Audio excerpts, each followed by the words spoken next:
Vive flamme d'amour de Saint Jean de la Croix. Suite de l'explication du 6e vers, rompez la toile de cette douce rencontre. Elle donne le nom de toile à cette vie grossière pour 3 causes. Premièrement, parce que le corps et l'esprit ont une union naturelle et nécessaire. Secondement, parce qu'elle divise l'âme d'avec son Dieu. En troisième lieu, parce que, comme la toile n'est pas pour l'ordinaire si épaisse que la lumière ne puisse passer au travers, de même cette liaison du corps et de l'esprit n'est pas si matérielle que la divinité ne jette au travers quelques rayons dans l'âme. Et c'est à la lueur de ces rayons que l'âme comprend la force et l'élévation de la vie future, la faiblesse et la bassesse de la vie présente. Elle regarde celle-ci comme une toile fort mince, ou plutôt comme une toile d'araignée, selon le langage de David. Nos années, dit-il, sont composées de moments qui coulent continuellement, comme les toiles d'araignée sont tissues de fils entrelacés, sans interruption.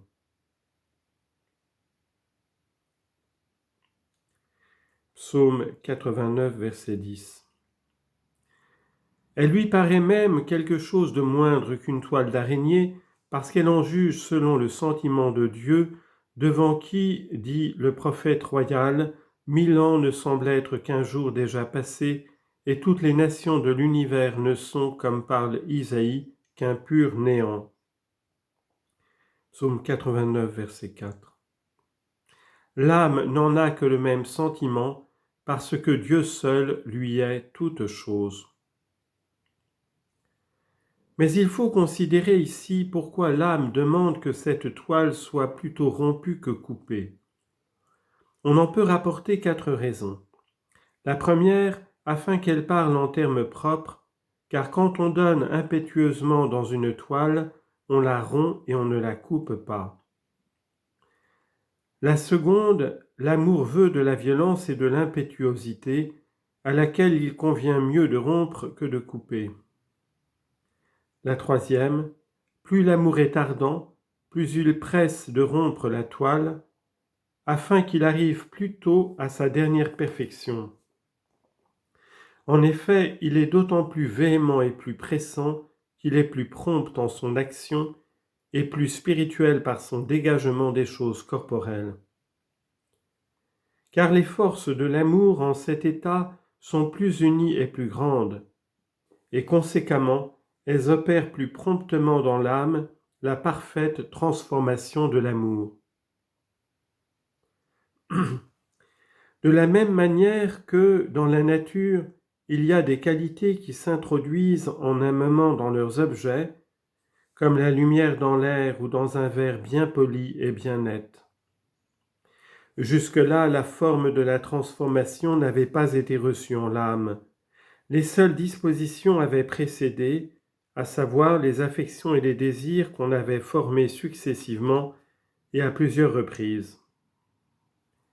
L'âme ainsi disposée peut produire en très peu de temps un plus grand nombre d'actes très vifs que n'en peut pendant un long temps une personne qui n'aura pas de si bonnes dispositions. Car celle-ci emploie toutes ses forces à disposer son esprit, de sorte que le feu de l'amour ne la peut pénétrer entièrement. Mais celle-là reçoit en toutes ses parties à chaque instant les flammes de l'amour, ce qui lui fait souhaiter qu'on rompe en un moment cette toile et non pas qu'on la coupe à loisir. Enfin, la quatrième raison, c'est que l'âme désire ardemment que la mort rompe le cours de sa vie mortelle, comme on rompt une toile brusquement et sans délibération. Elle voudrait ne point atteindre la fin naturelle de sa vie.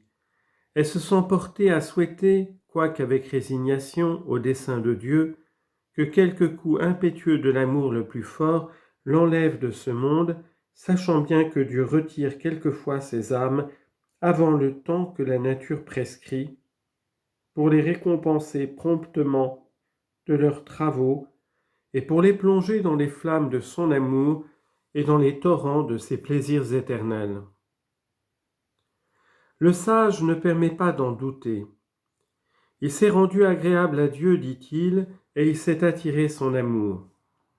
Il vivait parmi les pécheurs, mais Dieu l'a transporté de la terre et l'a promptement enlevé, de peur que la malice des hommes ne lui changeât l'esprit et que leur déguisement ne lui séduisirent le cœur. Quoiqu'il soit arrivé bientôt à sa fin, il a néanmoins rempli la longueur et la mesure de plusieurs années, car son âme était agréable à Dieu.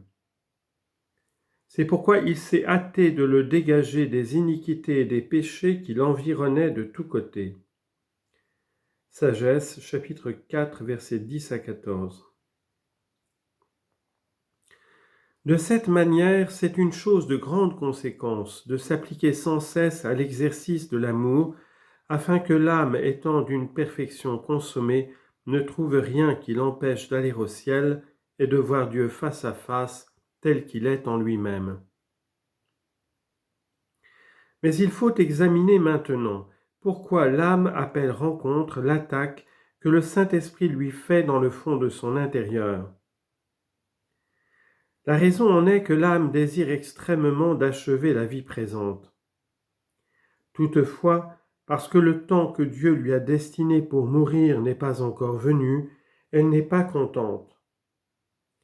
C'est pourquoi Dieu lui fait des attaques d'une manière divine et pleine de gloire, afin qu'il la sépare davantage de la terre et qu'il la conduise à une plus haute perfection. On peut nommer ces attaques des rencontres ou des coups d'amour dont Dieu blesse l'âme pour la transformer en lui et pour la rendre en quelque façon toute divine. Ainsi, l'essence divine absorbe l'âme parce qu'elle l'a pénétrée des impressions du Saint-Esprit, dont les communications sont d'ordinaire véhémentes et précipitées. L'âme, goûtant Dieu très vivement, appelle douce cette attaque. À la vérité, les autres impressions sont pleines de douceur, mais celles-ci surpassent les autres en plaisir spirituel.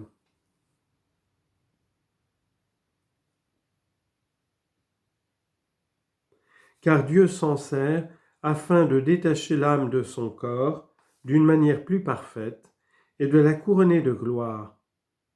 C'est pourquoi elle relève son courage et dit avec confiance ce qui est dans le second cantique.